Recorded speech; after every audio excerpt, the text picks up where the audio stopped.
Good morning, Dr. Gary here. We sell dental practices on the dental practice nationwide, and we are on the road again. So today's topic is what value is placed on a fully equipped dental office with no patients. So we'll get into that today, what the story is with that, and etc. Now, we now are in 25 states. We're excited. We have 10 employees. Very excited about that. We're now available from 7:30 a.m. East Coast time to 9:30 p.m. 363 days a year. We take off Christmas and Easter. The information you're about to hear is for entertainment purposes only. And our phone number is 201-663-0935. 201-663-0935. Our website is dentalpracticeguide.com. Dentalpracticeguide.com. Name of our company is Healthcare Practice Sales LLC. So anyway, let's get into this. I get these calls all the time. What value can you put on my empty dental office that's fully equipped? 2 operatories, 3 operatories. Equipment is, somewhat older, 20 years old, 25 years old. And maybe the practice was grossing $200,000-$300,000 at one point. But now for the last year, there's been no patients. The place is pretty much closed down. They've kept the phone lines open. They say they stay in contact with the patients themselves. But I say to the doctors, what was your gross income last year? And they say like $20,000 or $18,000. I said, well, really the value of the practice is what the revenue that comes in. And they said, yeah, but these people just didn't come in because it wasn't open. Doesn't have more value. I said, well, not necessarily. I said, it is expensive to build.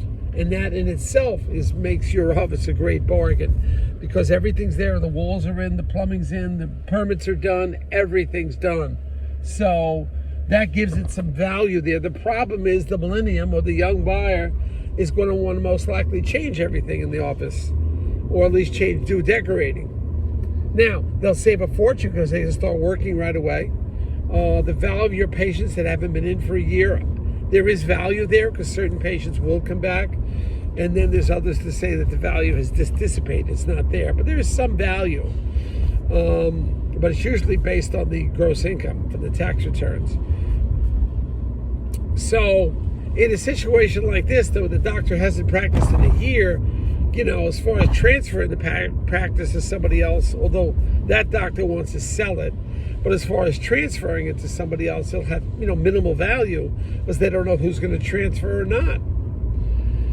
And they don't want to take over your space because it has been closed for so long. There's a lot of speculation there.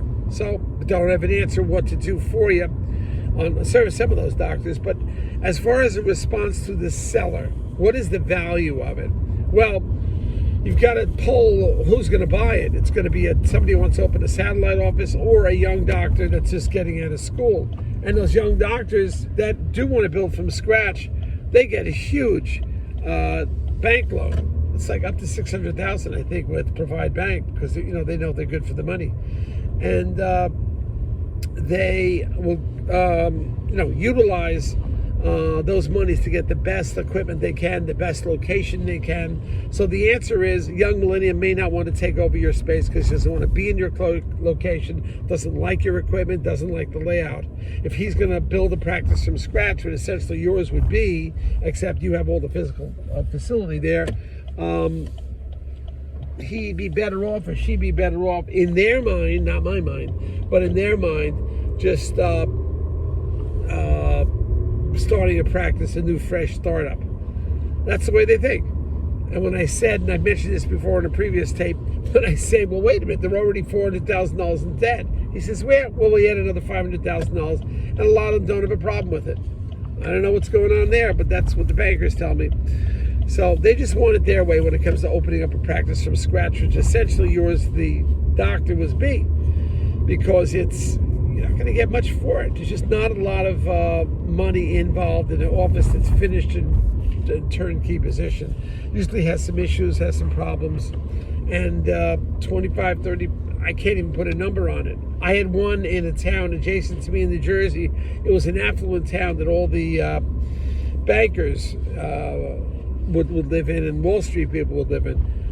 I mean, there was 5 operatories, a little rundown, but the doctor owned the building. Three of the 5 offices had equipment in it, the operatories. I couldn't sell it for $19,000. I don't know what ever happened to it, but it wasn't moving. So that's what happens to younger people in a beautiful facility.